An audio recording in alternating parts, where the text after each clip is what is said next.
IPhone India के middle class की ज़रूरत ना होते हुए भी एक ज़रूरत है, एक so called rich symbol. IPhone लेने की बीमारी इतनी खतरनाक है कि लोग खाना खाना तक छोड़ देते हैं अपने पेरेंट्स से जिद करके आईफोन लेने के लिए। और सेलर भी कहते हैं यह है आईफोन लवर की पावर है भाई, आईफोन लवर का पावर। लोग सर हमारी लैंग्वेज में इसे हुतियापा कहते हैं।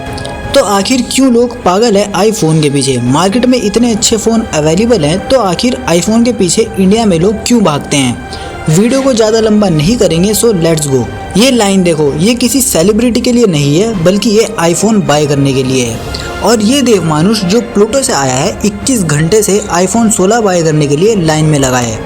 मैं 21 आवर्स से लाइन में खड़ा हूँ। मैं और इसी का वीडियो पहले भी आया था जब ये 17 घंटों तक लाइन में खड़ा था आईफोन 15 लेने के लिए। और अब ये देवमानुष अपने आईफोन 16 में अपने ही ऊपर बने मीम्स को देखेगा।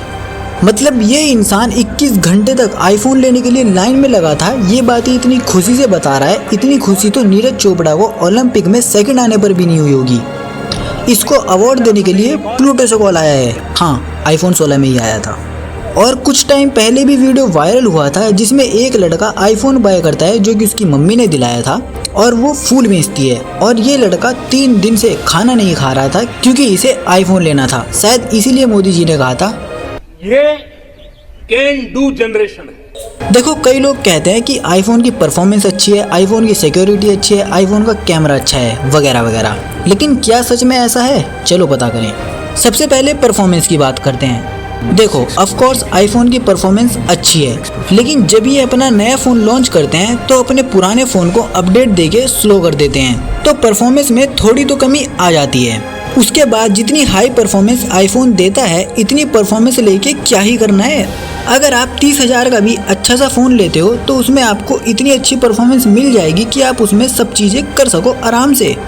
अब रही बात सिक्योरिटी की, तो आईफोन की सिक्योरिटी काफ़ी अच्छी है अदर मोबाइल के कंपेयर में। जब अरविंद केजरीवाल का अरेस्ट हुआ था तब एप्पल कंपनी ने उनका लॉक तोड़ने से मना कर दिया था। लेकिन पॉलिटिशियन को इतनी सिक्योरिटी की ज़रूरत है, ठीक है, तुम्हें ऐसा क्या करना है जो तुम्हें इतनी हैवी सिक्योरिटी चाहिए? क्या ही छुपा रखा है तुमने? ठीक है, कुछ प्राइवेट फ़ोटो होती हैं, पेमेंट एप्लीकेशन होते हैं, कुछ डॉक्यूमेंट होते हैं, लेकिन वो नॉर्मल एंड्रॉयड फ़ोन भी सेफ रख सकता है। और अगर सामने वाले को तुम्हारा फ़ोन का लॉक पता है तो भाई तुम्हारे पास कोई भी फ़ोन हो वो सब कुछ देख लेगा। और कैमरे भी आजकल ऑलमोस्ट हर फ़ोन में अच्छे मिल ही जाते हैं। असल बात यह है कि आईफोन के पागलपन के पीछे आईफोन की मार्केटिंग है। आईफोन ने अपने आप को ज़रूरत या फिर प्रोडक्ट के तौर पर नहीं बल्कि लग्जरी आइटम के तौर में प्रमोट किया है। उसे लोग रिच दिखने के लिए बाय करते हैं। आईफोन को बाय करना प्रॉब्लम नहीं है, लेकिन हमारे देश में 90% लोगों की इनकम 25,000 तक है और आईफोन 70,000 से लेके 2 लाख के बीच आता है। मतलब कि नॉर्मल इंसान को आईफोन लेने के लिए लगभग 3 महीने की सैलरी देनी होगी। और शायद इसलिए इंडिया के 70% आईफोन EMI पर हैं। लेकिन आखिर आईफोन एक लग्जरी आइटम बना कैसे? चलो इसके ओरिजिन के बारे में थोड़ा सा जानते हैं। साल 2007 जब स्टीव जॉब्स सामने आए और उन्होंने बात करी अपने फ़ोन के बारे में, उन्होंने कहा कि वो कॉलिंग, इंटरनेट और आईपॉड लॉन्च करेंगे। लेकिन इसमें एक ट्विस्ट था। तब तक ये तीनों चीज़ अलग अलग थी, लेकिन स्टीव जॉब्स ने उन तीनों चीज़ों को एक ही डिवाइस के अंदर डाल दिया। These are not 3 separate devices. This is one device. क्योंकि ये एक गेम चेंजर मूव था, तो आईफोन का मार्केट में एक दबदबा बन गया और तब से ही आईफोन बाकी सारे फ़ोन से ज़्यादा पॉपुलर होने लगा। अब आखिर लोग आईफोन बाय करते क्यों हैं, इसे डिटेल में जानते हैं। देखो, आजकल लोग अपने आप को अमीर दिखाना चाहते हैं, भले ही वो गरीब ही क्यों ना हो। अब क्योंकि आईफोन एक लग्जरी आइटम है तो लोग उसे बाय करते हैं। सैमसंग ऐसा इसलिए नहीं कर पाया क्योंकि सैमसंग अफोर्डेबल फ़ोन भी बनाता है, उसके फ़ोन गरीब आदमी भी आराम से बाय कर सकते हैं। लेकिन आईफोन अपने फ़ोन का प्राइस हमेशा हाई रखता है, भले ही उसमें इतना हाई प्राइस लायक कुछ हो ना। अगर तुम सही से देखो तो जो चीज़ आईफोन देता है एंड्रॉयड उसे ही लगभग आधे प्राइस में दे देता है। बट लोगों को आईफोन ही चाहिए, फिर चाहे उन्हें वो EMI क्यों ना करवाना पड़े। और इन EMI की वजह से ना जाने कितने लोग लोन ट्रैप में फंस जाते हैं, जिसके बारे में मैं बहुत जल्द एक वीडियो लाने वाला हूँ। मेरे कहने का मतलब ये बिल्कुल नहीं है कि गरीब लोग लग्जरी आइटम नहीं ले सकते, ऑफ कोर्स ले सकते हैं, लेकिन उससे अगर तुम्हारी लाइफ में इम्पैक्ट पड़ रहा है या फिर आप अपनी फैमिली के इमोशन के साथ खेल रहे हो तो मेरे हिसाब से ये गलत है। अब अगर इन फ्यूचर किसी मिडिल क्लास इंसान को किसी भी इमरजेंसी के लिए पैसों की ज़रूरत पड़ गई तो क्या होगा, क्योंकि एक मिडिल क्लास फैमिली पैसे कैसे सेव करती है ये सिर्फ मिडिल क्लास इंसान ही जान सकता है।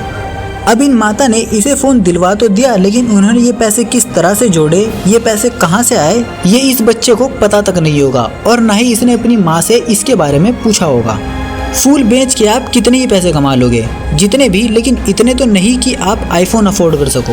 पता है तुम्हें अमीर लोग अमीर और गरीब लोग गरीब क्यों होते हैं? क्योंकि गरीब लोग अमीर दिखने के लिए ज़्यादा पैसे स्पेंड करते हैं और अमीर लोग अमीर रहने के लिए पैसे स्पेंड करते हैं। तो इसलिए अगर आप एक आईफोन लेने जा रहे हो तो उससे पहले अपने फ़ोन का यूजेस देख लेना कि आप फ़ोन को किस लिए ले रहे हो। क्या आपको सच में आईफोन की ज़रूरत है? शो ऑफ के चक्कर में फ़ोन लेके कुछ फ़ायदा नहीं है, क्योंकि कुछ टाइम के बाद आपका वो आईफोन लोगों को नॉर्मल लगने लगेगा।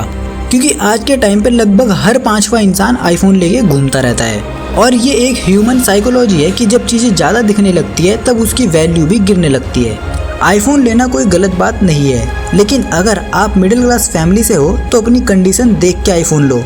हो सकता है आपको कोई इमरजेंसी पड़ जाए और तब आपके पास पैसे ही ना बचें। वेल, आप लोग कमेंट जरूर करना कि आप कौन से फ़ोन में इस वीडियो को देख रहे हो। मैं चलता हूँ और तैयारी करता हूँ आपके लिए एक नई वीडियो लाने के लिए।